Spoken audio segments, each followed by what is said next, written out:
Šī vide ir unikāla vide, kur mēs varam pozitīvi baroties ar pozitīvu pareizi informāciju no cilvēkiem, kuri ir daudz sasnieguši savā dzīvē.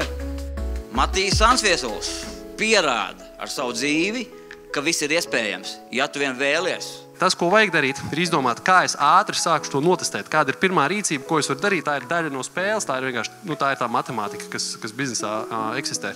Tad šīs neveiksmes ir vienkārši vieglāk pieņemt. Man arī iedvesmoja tas, kā arī miljonārs, viņš pastāstīja, padalījās par savu pieredzi, un tas tev dot arī cerību to, ka tu arī vari kļūt par tādu. Es ieteiktu nākt citiem, tāpēc, ka šī ir tiešām jaudīga vide, kur tu vari apmainīties daudz dažādām domām, idejām.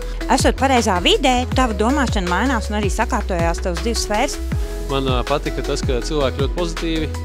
Daudz jautājumu bija. Jautājumi bija par būtību un tādi vērtīgi. Kopējā enerģija ļoti forša. Cilvēki, ko tu satiec, enerģija un pavadīt laiku tādā produktīvā, funkcionālā, pasākumā ir principā daudz vērtīgāks, daudz iedvesmojošāk, dod enerģiju, kaut kādu pārliecību un vēlmi darīt.